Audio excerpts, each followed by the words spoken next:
kedatangan tamu spesial nih di podcast Sport Education and Achievement. Nah, di depan saya ada Bapak Dr. Muhammad Iqbal, MPD IFO. Nah, beliau ini merupakan Ketua Umum Igornas Provinsi Aceh. Dan kebetulan beliau juga merupakan dosen saya di kampus, teman-teman semuanya. Beliau merupakan dosen saya di kampus di Universitas Syah Kuala. Halo Bapak, Assalamualaikum Bapak. Waalaikumsalam warahmatullahi wabarakatuh. Halo juga. Nah, beliau juga merupakan lulusan Sarjana Pendidikan Universitas Syah Kuala. Kemudian beliau merupakan lulusan Master Pendidikan Universitas Negeri Jakarta, lulusan cum laude teman-teman semuanya. Dan juga beliau merupakan lulusan Doktor Universitas Negeri Jakarta. Wah, sangat hebat bintang tamu kita pada sore hari ini. Iya, Bapak Iqbal, gimana kabarnya Pak? Alhamdulillah baik, sehat. Pak, kira-kira gimana nih Pak tips and tricksnya dapat cum laude di S2 gitu Pak?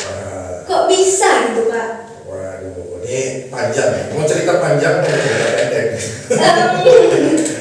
Yang mana enaknya Pak, kalau bisa singkat tapi pasti dia. Baik. Yang pertama sekali saya mengucapkan Assalamualaikum warahmatullahi wabarakatuh. Waalaikumsalam warahmatullahi wabarakatuh. Jadi kalau ditanya perjalanan gimana caranya cum laude, ini ceritanya panjang dan kali lebar. Jadi komplit. Panjang kali lebar. Komplit ya. Intinya keseriusan kita, fokus kita bagaimana bisa menyelesaikan studi itu dengan benar-benar tekad yang sungguh-sungguh ya. Jadi nggak ada istilah main-main, sehingga pada saat tugas ataupun aktivitas akademik itu bisa diselesaikan punya deadline, sebelum deadline itu udah selesai. Misalnya kalau dikasih waktu 3 hari itu ya sebelum 3 hari itu udah selesai. Jadi apabila ada revisi deadline belum nyampe kita udah revisi, udah selesai. Itu ya, saya pikir itu salah satu trik. Kemudian aktif terlibat dalam hal berbagai hal, baik itu urusan akademik ataupun organisasi yang bisa menunjang kita. Karena itu memberikan dampak kepada kita sehingga kita bisa dikenal, kita bisa luwes, kita bisa lebih proaktif dalam menyelesaikan studi itu. Berarti Bapak dulu termasuk aktivis Pak di kampus? Nah, kalau dibilang aktivis, ya ngikut-ngikut sih. Iya. Ngikut-ngikut dari belakang ekor-ekor senior. Saya kalau udah berbicara tentang mahasiswa, semangat mahasiswa itu membara teman-teman semuanya. Jelas dong. Hidup mahasiswa. Hidup mahasiswa. Wah, berarti Pak, Bapak bisa memanage waktu dong antara organisasi, kesibukan di luar kampus, kemudian dengan akademiknya Bapak, sehingga itu bisa sinkron keduanya gitu. Itu harus wajib hukumnya. Kenapa? Karena kalau nggak bisa kita mengatur waktu dengan baik, ya akan ada yang menjadi korban. Baik korban studi kita, ataupun kalau yang sudah bekerja korban pekerjaan, ataupun korban organisasi dan korban yang lainnya yang sedang kita lakukan. Nah, oleh karena itu kita harus bisa berbagi waktu. Nah, itu pintar-pintar kita sendiri mengatur waktu itu ya. Jadi sekali tepuk dua-duanya dapat gitu Pak ya. Iya. Organisasi dapat, akademik bagus, karena organisasi relasinya bagus, networkingnya bagus gitu. Jadi untuk progres ke depan itu jadi memang betul-betul dapat Pak diri sendiri. Benar. Terbuka jalan. Iya. Dan orang akan mengenal bahwa kita punya kualitas, kita punya integritas, dan orang akan melihat itu semua menjadi sebuah kepercayaan. Nah, itu yang akan membangun kepercayaan orang itu nggak gampang. Iya benar Pak. Nah, sesuatu yang diberikan amanah oleh teman-teman, misalnya di kelas ya, kita dipercayakan menjadi ketua kelas, baik itu di tingkat S1, S2 ataupun S3. Bagaimana kita bisa mengayomi kelas itu dengan baik, dengan penuh keadilan, dengan penuh transparan. Nah, itulah rasa kepercayaan. Dan timbul mulai ada respek teman-teman, para dosen, para guru besar. Nah di situ mereka akan melihat bahwa kita punya loyalitas yang tinggi terhadap tanggung jawab terhadap kelas itu. Iya, Salah satunya ya, dan banyak lain yang harus di apa ya, kalau pertanyaan gimana bisa kumpul itu salah satunya, dan banyak hal yang lain. Mungkin orang lain punya cerita yang lain, Iya benar Pak. punya teknik yang lain, punya trik lain. Nah, Iya. kalau bagi saya itu salah satunya. Tapi banyak juga sih Pak teman-teman kayak saya tuh dapat dari teman-teman yang lainnya di luar sana. Mereka kayak seperti ini Pak. Udah dapat organisasi tapi akademiknya terbengkalai Pak, sehingga mereka jadi mahasiswa abadi. Itu gimana menurut Bapak? Betul, banyak banyak kasus seperti itu. Kadang-kadang organisasi itu membuat kita berkembang. Iya. Nah, tetapi yang seyogianya berkembang justru akan berdampak kepada studi kita. Iya. Nah, kembali lagi bagaimana kita mengatur. Kalau saya sih menyarankan kita itu harus fokus dengan apa tujuan kita. Kalau misalnya kita jauh dari kabupaten kota, menuntut ilmu di suatu tempat, tujuan kita itu apa? Untuk menuntut ilmu, untuk mendapatkan sebuah gelar akademik, ya, baik itu SPD, atau tingkat S1, baik itu MPD, ya, magister ataupun doktoral. Doktor ya Pak. Fokus kita apa? Kalau memang fokus kita untuk mendapatkan itu, ya itu dijadikan sebagai tujuan utama. Iya, benar. Nah, yang sampingan itu yang apa ya? Pilihan kedua lah. Kalau Anda memang mau ke situ tidak menjadi penghambat, ya silahkan, asal itu berdampak baik. Iya. Tapi kalau itu berdampak baik juga, tapi akan menjadi penghambat, nah lebih baik mungkin ya dijadikan apa ya? Dijadikan pilihan kedua, Pilihan kedua. Nah, sehingga fokus kita itu tidak akan buyar dan akan bisa kita selesaikan dalam waktu yang sesuai dengan target. Nah, yang bahayanya itu beasiswa loh. Iya, benar Pak. Nah, beasiswa, apalagi kalau ada tanda tangan kembalikan beasiswa kalau tidak bisa selesai dalam waktu yang telah ditentukan. Oh itu bahaya kali Pak, sakit menusuk sampai di sini Pak ya.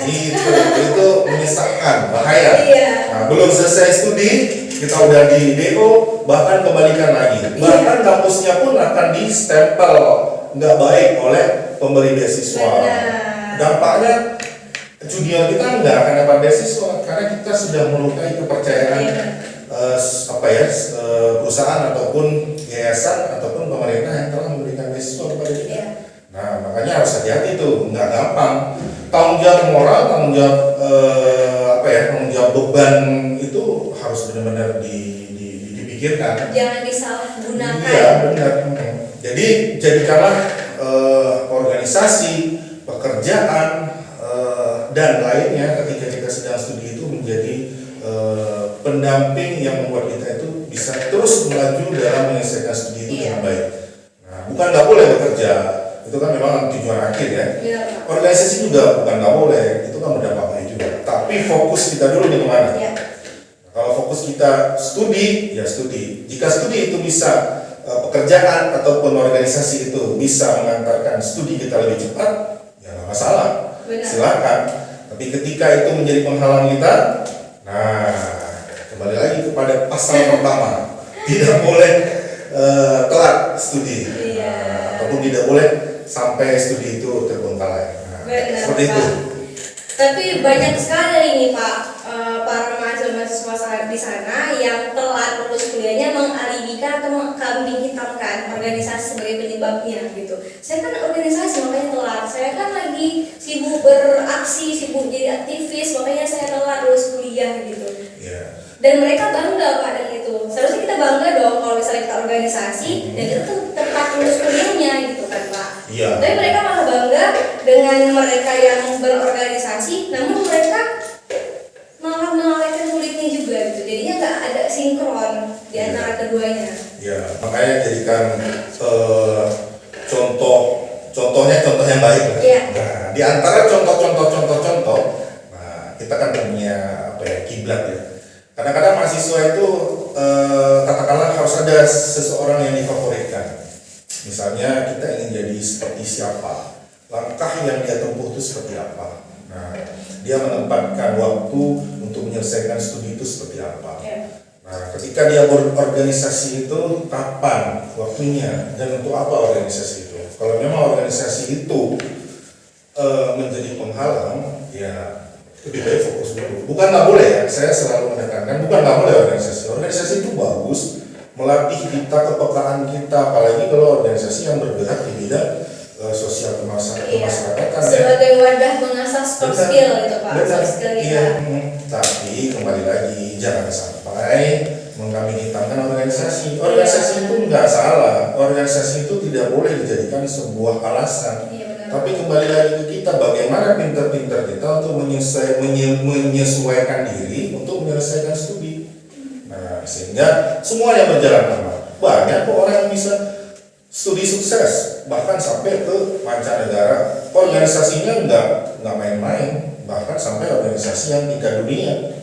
Nah, begitu juga dalam dunia pekerjaan, karena dipandang punya kemampuan yang didapatkan daripada studi yang bagus, dan dia punya relasi yang kuat didapatkan dari organisasi, sehingga timbul orang memandang dia punya kredibilitas yang bagus, punya kualitas yang bagus. Nah, pekerjaan itu akan datang.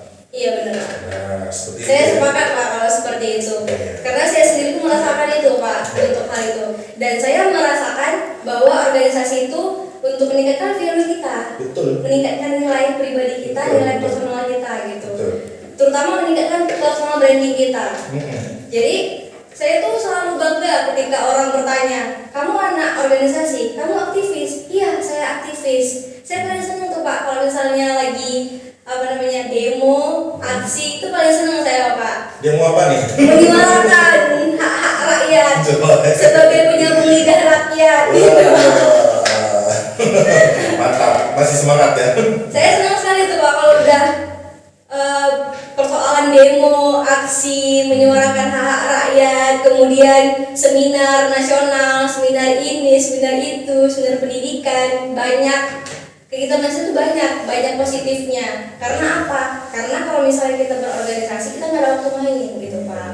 Jadi waktu kita tuh di organisasi belajar, udah meningkatkan soft skill kita, meningkatkan kemampuannya kita, kognitifnya kita, semuanya kita tingkatkan dalam organisasi. Menurut saya begitu Pak. Kalau di organisasi. Bahkan mungkin Bapak juga merasakan itu, dan bahkan mungkin Bapak berada di sini sebagai ketua umum Igornas juga berdasarkan itu, melalui organisasi Bapak bangun dari nol, dari mahasiswa. Benar nggak Pak? Iya, betul, tepat sekali. Karena ya kita nggak mungkin tiba-tiba seperti apa istilahnya karbitan ya, tiba-tiba muncul jadi sosok, itu nggak mungkin. Orang akan melihat siapa dia, apa yang sudah dia lakukan, dan apa yang bisa diberikan untuk dia untuk mengamanatkan sesuatu. Nah, begitu juga dari awal kan kita sejak sekolah dulu itu sudah ada yang namanya OSIS ya. Iya Pak. Itu kan mengasah kita untuk berinteraksi, berkomunikasi. Nah, sehingga kita tuh dari SD masih dibina, kemudian SMP, kemudian SMA, kemudian di perguruan tinggi S1, S2, bahkan di S3 itu ada forum-forum diskusi kan. Ya memang namanya berbeda, tapi intinya itu adalah bagaimana kita memanage, mengontrol, lalu kita punya kelompok-kelompok yang bisa mencari solusi dari setiap persoalan. Nah, intinya kan seperti itu. Nah, dipilihlah jadi ketua, dipilihlah jadi sekretaris, bendahara atau apalah istilah namanya yang menjadi nahkoda, menjadi pemimpin dalam memimpin sebuah organisasi itu. Nah, komandonya itu ya. Komando. Ya, mengkomandoi sebagai komandan yang bisa untuk merangkul semuanya. Nah, ini penting. Iya. Terkadang jadi komando itu tidak bisa jadi komandan, tidak bisa mengkomandoi. Artinya dia punya skill sebagai figur seorang pemimpin, tapi tidak bisa membawa sebuah organisasi sebagai pemeran utama dalam organisasi. Nah, jadi ada kala banyak hal ya. Mungkin kalau jadi pemimpin itu di organisasi punya waktu ya, punya waktu, terus juga punya kemampuan ya. Nah, kemudian ya paling tidak punya waktu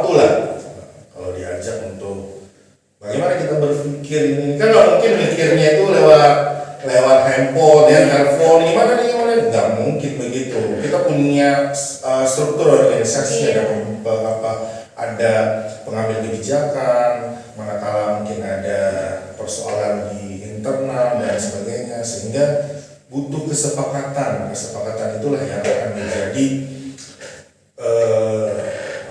kesimpulan dalam suatu kebijakan, dan sudah disepakati berarti dijalankan. Nah, kalau kita sendiri menyepakati, kita sendiri yang memutuskan, kita sendiri yang menjalankan, ya buat apa organisasi? Buat apa teman-teman kita? Berarti nggak perlu organisasi itu namanya, gitu kan? Namanya organisasi itu bagaimana kita membina supaya kita tuh sama-sama dalam kesatuan dan kebijakan yang bisa kita jalankan bersama. Nah, saya pikir demikian bisa bertahan dalam organisasi. Iya, dan melatih critical thinking kita, Pak. Betul. Serta problem solving banyak banget. Iya benar. Iya. Jadi Pak, ketika Bapak di Igornas dan saya masih pengen tahu nih Pak, Igornas itu terminologinya itu seperti apa Pak? Ya, mungkin sebaiknya saya cerita sejarah dulu ya. Di komplit ya, karena ini jarang-jarang teman-teman di luar bisa tahu juga Igornas itu apa.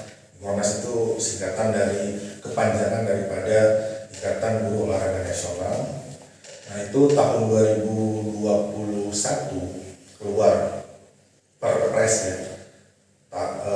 Perpres nomor 86 tahun 2021 untuk pembentukan DEMOL. DEMOL itu Desain Besar Olahraga Nasional. Nah, kemudian diturunkan kepada Kemenpora. Lalu waktu itu Kemenpora masih Pak Zainuddin Amali ya, Profesor Dr. Zainuddin Amali selaku Menteri daripada Pemuda Olahraga.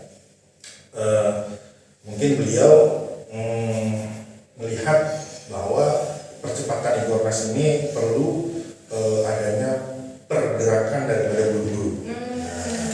Berarti Kemenpora terlibat ya Pak dalam Igornas? Iya benar. Nah sehingga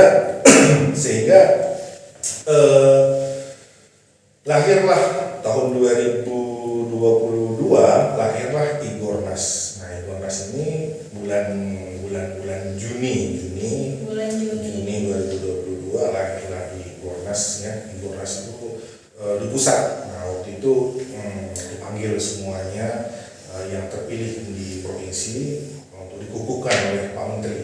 Nah, kemudian langsung mengepakkan sayap para ketua-ketua umum di provinsi itu melebarkan kepada kabupaten kota. Nah di kita sendiri, di Aceh, saya kebetulan secara aklamasi ditunjuk oleh beberapa rekan untuk memimpin Igornas. Lalu saya bersinergi juga dengan teman-teman, dengan beberapa dinas terkait, dan alhamdulillah semuanya menerima baik karena niat kita juga baik. Nah, jadi dan sampai saat ini Igornas seluruh kabupaten kota yang ada di Provinsi Aceh, 23 kabupaten kota yang ada di Provinsi Aceh itu alhamdulillah sudah terbentuk. Nah, dan memang tidak sulit dalam membentuk Igornas ini. Penuh dinamika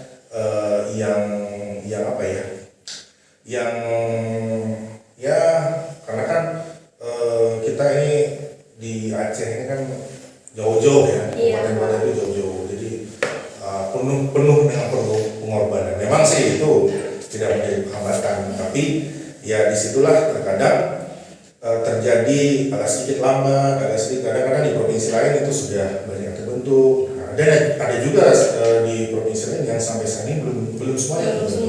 Nah, dan kita alhamdulillah sudah terbentuk. Nah, kemudian tugas utama Igornas itu apa gitu kan? Tugas pertama Igornas itu adalah membantu mensukseskan segala program pemerintah.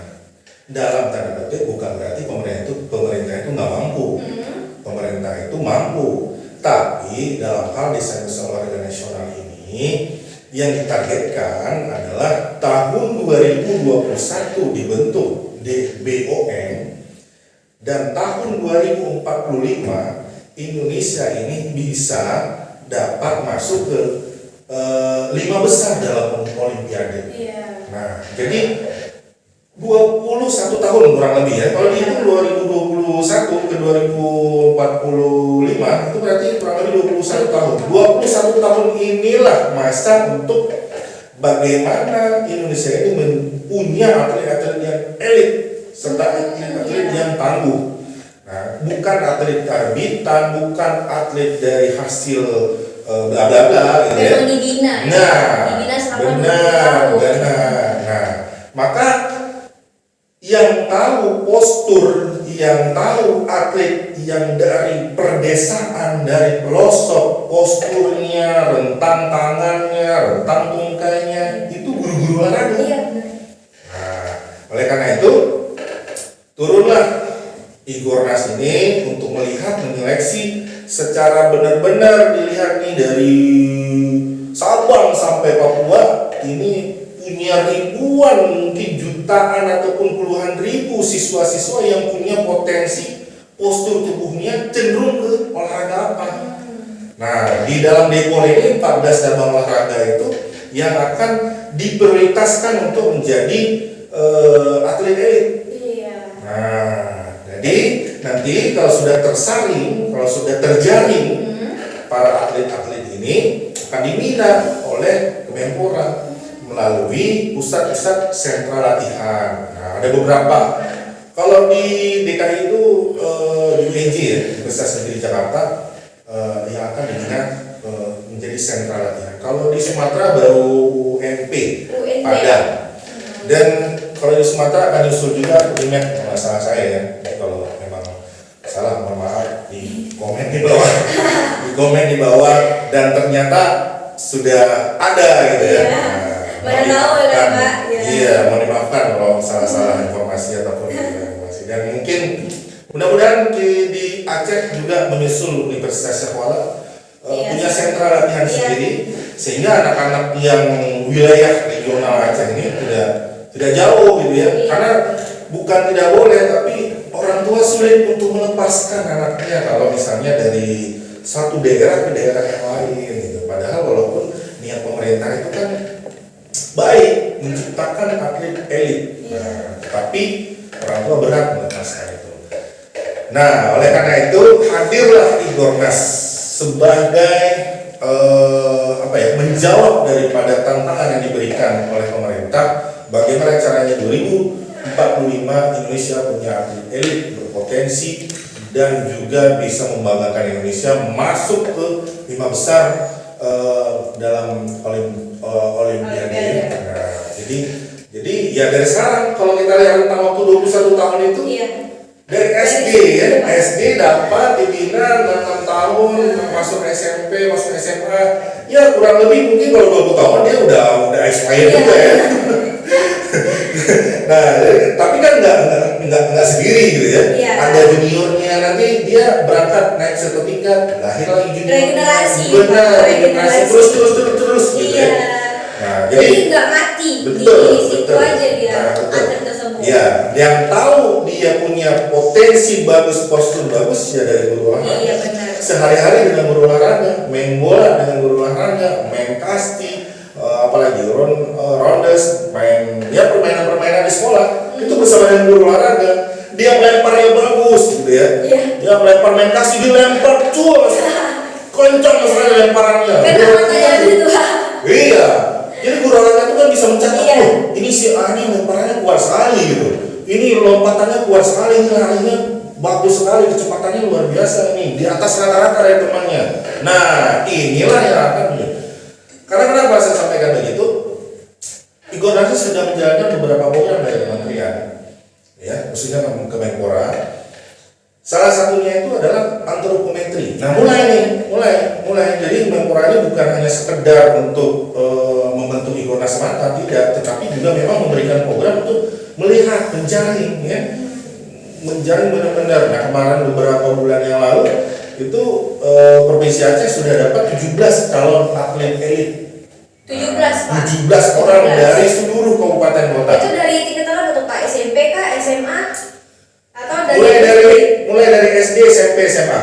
Oh, 17 17 atlet Pak ya. 17 atlet seluruh kabupaten kota. Sebenarnya sedih juga sih. Masa 23 kabupaten kota 17 orang gitu ya. Selebihnya kemana? Selebihnya kemana? Nah itu saya juga nggak tahu. Mungkin belum masuk data ekstrim. Kenapa? Karena data ekstrim itu tungkainya panjang gitu ya.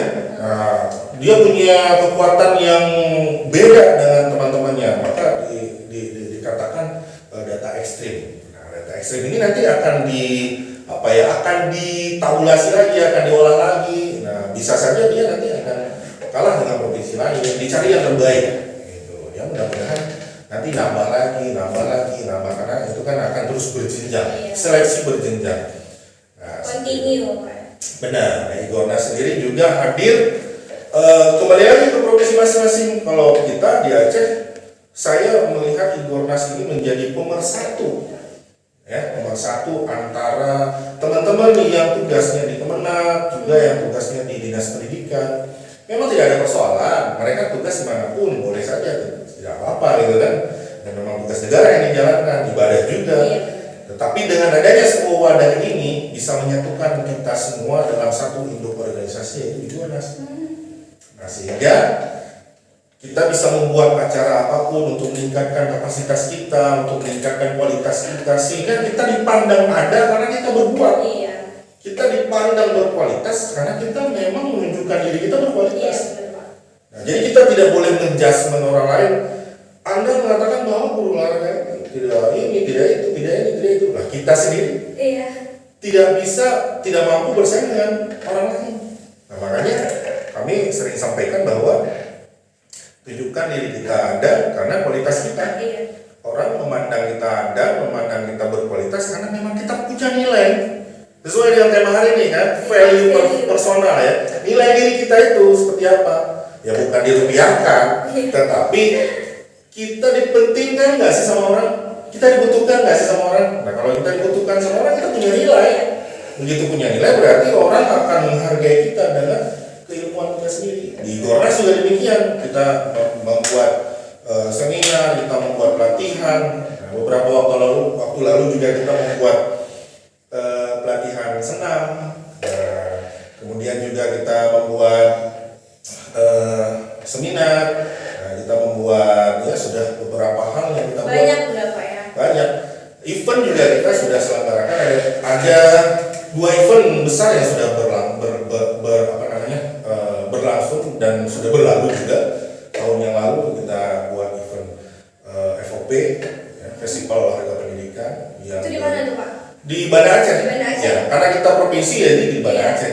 Nah, ibu kotanya Pak ya? Iya, ibu kota provinsi. Jadi di Banda Aceh. Teman-teman dari kabupaten kota nanti akan menyeleksi dan akan memberangkatkan atletnya di Banda Aceh. Nah, waktu itu memang kita target bersama dengan teman-teman kabupaten kota menjadi yang terbaik dan akan kita kirimkan ke nasional untuk menjadi yang terbaik. Mudah-mudahan anak-anak Aceh, adik-adik kita, putra-putri kita menjadi kebanggaan orang Aceh gitu ya, kebanggaan bangsa Aceh, kebanggaan masyarakat Aceh.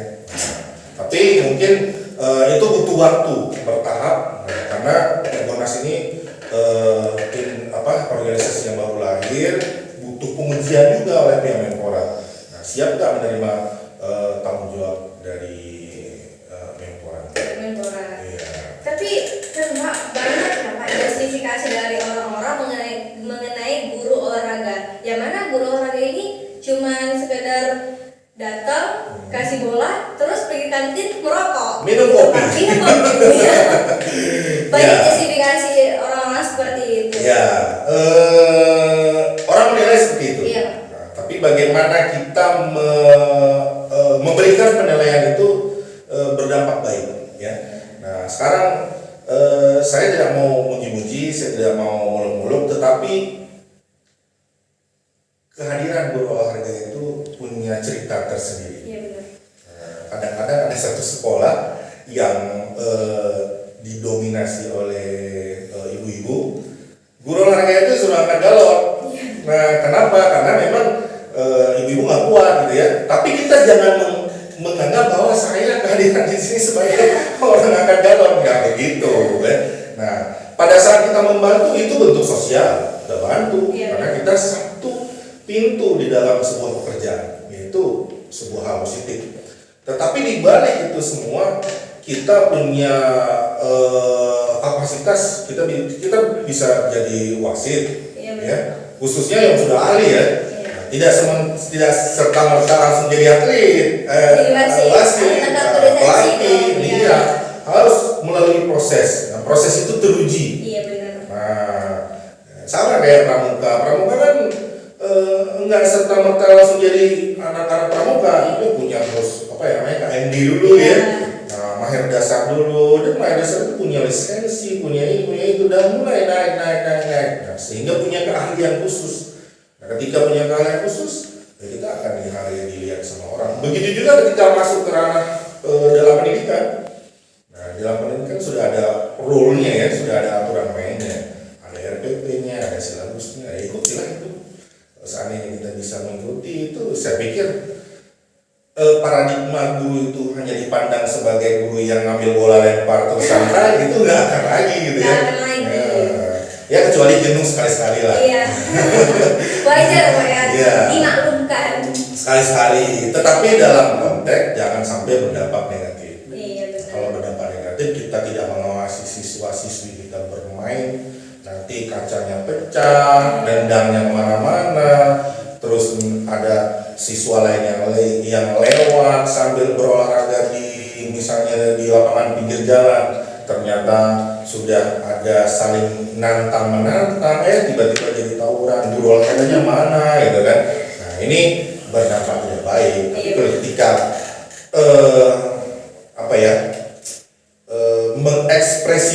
mengeksplorasikan diri anak-anak itu, misalnya hari ini adalah pelajaran permainan bola besar, salah satunya adalah sepak bola. Sudah kita berikan inti, sudah kita berikan pengetahuan, sudah kita berikan praktek, dan sudah kita evaluasi. Selesai, target capaian kita selesai, mereka pengennya, Pak, kita pengen sparring dengan sebelah, boleh nggak? Boleh, dengan catatan ya kita harus ngawasi. Iya. Santai di situ penuh dengan tanggung jawab. Jangan sampai mereka betul-betul sparring tubuh-tubuhan Wah, ya Pak. itu bahaya. Itu benar-benar bukan santai lagi, itu melepaskan tanggung jawab. Jadi kalau mau santai, mereka tiba-tiba. benar. Jadi kalau mau santai dengan penuh tanggung jawab. Jangan santai nggak penuh. Nah, seperti itu. Maka Igornas lahir sebagai pemersatu dari beberapa instansi ya. Nah, bahkan kalau kita di Aceh kan ada ini ya, ada sekolah daya, pesantren ya. Kalau nasional kan pesantren ya. Kalau kita di Aceh itu daya. Nah, kita juga ajak teman-teman guru olahraga yang ditempatkan pekerjaannya di daya, nah, di pesantren. Nah, ini kita ajak rangkul sama-sama, ada event kita gerak sama-sama, organisasi kita kelola sama-sama. Nah, sehingga tujuan daripada Igornas tadi itu yaitu menyukseskan program pemerintah serta juga pengembangan kualitas kita sendiri. Nah, kita ingin kehadiran Igornas ini benar-benar memberikan dampak dan manfaat untuk guru olahraga itu sendiri. Nah, seperti itu. By the way kan Pak, ngomong-ngomong mengenai berbicara tentang organisasi Igornas gitu Pak. Nah, which is organisasi olahraga ini kan nggak cuma Igornas tuh Pak, ada Aceh, ada Isori, ada Imori dan lain sebagainya. Nah, perbedaannya apa itu Pak? Ya. Dengan Igornas dan dengan organisasi yang lainnya. Benar, ya benar. Ada beberapa organisasi seperti Isori itu kan Ikatan Sarjana Olahraga ya, Republik Indonesia. Kemudian ada Imori untuk tingkat mahasiswanya. Kemudian kalau kita di Provinsi Aceh itu sendiri ada IKASO ya, Ikatan Keluarga Olahraga. Iya. Nah, kemudian induk-induk cabang organisasi Banyak, mulai dari cabangnya ya. Iya. Ada PASI, ada banyak lah pokoknya semua PASI, induk cabang olahraga itu kan punya organisasi sendiri ya. benar. Nah, kemudian ya di samping itu lahir Igornas. Nah, jadi kita prinsipnya itu tidak ada hal di dalam ADRT Igornas itu semua kita menjadi mitra. Nah, jadi dengan organisasi kelembagaan ataupun organisasi profesi semua kita mitra. Nah, jadi salah satu contohnya misalnya dengan Isori itu kalau di Aceh ini ketuanya kan Pak Dr. Mansur ya, salah satu dosen saya juga dan partner saya di perguruan tinggi. Nah, kita sering diskusi bersama-sama dan mungkin beberapa bulan ke depan kita akan lahirkan sebuah program kerjasama dengan ISODI. Nah, jadi apakah itu melalui peningkatan kepelatihan atau peningkatan pembelajaran. Nah, intinya tidak ada miskomunikasi antara Igornas dengan berbagai organisasi lainnya. Kita semua intinya tidak ada perpecahan ya Pak. enggak boleh. Justru saya pikir begini, saya selaku ketua Igornas, ketua umum Igornas, kita ketika melihat satu organisasi lain ingin mendekatkan diri kepada kita dan kita menutup diri, justru kita sedang sedang mengkerdilkan diri kita sendiri. Kita besar itu karena orang lain. Nah, kita tidak akan bisa besar tanpa orang lain. Kita harus ingat besar itu karena orang lain. Orang lain akan mendengarkan ketika orang lain yang memuji kita. Kalau kita memuji diri kita sendiri, orang nggak mungkin ya, lucu. Saya sepakat Pak tentang hal itu. Nah, jadi ya saya menyampaikan misalnya, wah host di podcast ini luar biasa loh, saya sampaikan ke orang lain. Orang lain kan, oh iya, nah gitu. Tapi coba kalau misalnya host sendiri nih yang menyampaikan, saya luar biasa, wah itu. Air laut sendiri Pak. Itu kampanye namanya. Pilih saya, pilih dua. Makanya kembali lagi ke organisasi, ketika kita bermitra, semakin banyak bermitra, semakin kita berpegang, semakin rame-rame, maka semakin kuat. Iya benar Pak. Semakin banyak orang yang akan menggandeng kita, semakin dikenal kita dan semakin besar organisasi kita. Nah, baru-baru ini kami juga Igornas audiensi dengan PGRI. Ya, itu salah satu senior saya yang sekarang menjabat sebagai ketua umum, kanda saya, abang saya, ya biasa kami sapa abang ataupun kanda Al Munsir ya. Dan kami menyampaikan bahwa ketua kami Igornas yang berkolaborasi dengan PGRI Provinsi Aceh. Beliau juga mengatakan bahwa welcome, kami dengan senang hati, dan apa program PGRI yang bisa kami sukseskan. Dan insya Allah ketika ada program Igornas juga kami akan libatkan PGRI. Nah, sesuai dengan topoksinya, sesuai dengan keahliannya, tentunya kan begitu ya. Nah, saling koordinasi Pak. Benar. Jadi tidak ada istilah, wah itu saya nggak nyaman. Oh, itu tidak. Justru saya sangat anti seperti itu. Nah, saya welcome dengan semuanya. Bagaimana pikirkan bagaimana membesarkan sebuah organisasi ini. Nah, supaya kita terus naik dan dikenal ya orang. Kalau bisa besar bersama-sama. Betul. Nah, dan Igornas juga alhamdulillah di bulan Ramadan kemarin kita bergerak dalam bidang sosial. Ya, kita berikan beberapa santunan pada teman-teman kita ya, yang kita sebut dengan tema besarnya Ramadan Berkah. Jadi kita berikan santunan kepada salah satu guru olahraga yang sudah purna tugas.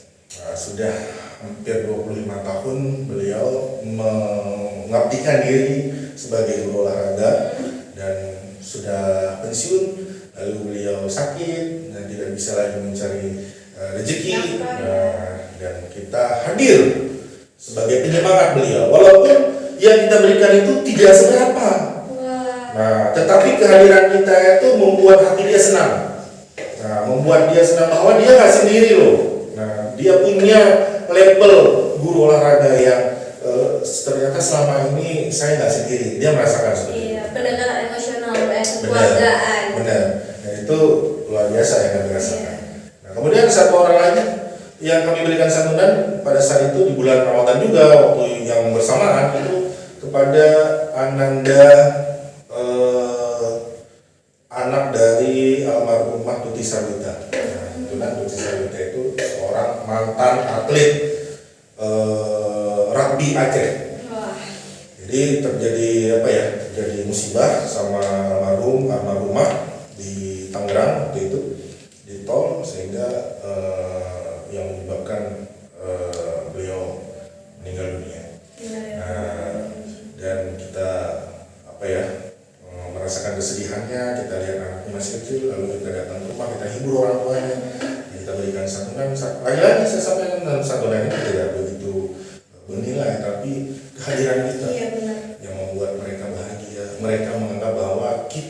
masih bersama dengan mereka. Karena kebaikan bukan tentang nilai uang berapa Betul, uangnya. betul.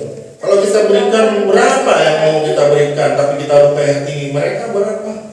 Nggak ada apa-apanya sih Pak. Iya, tapi kita berikan seikhlasnya dengan cara kita yang merangkul, dengan cara kita yang mengajar mereka, dan kita memberikan semangat untuk terus berjuang menggapai cita-cita buat anak-anak yang tadi saya sampaikan. Mereka akan welcome dengan kita kan.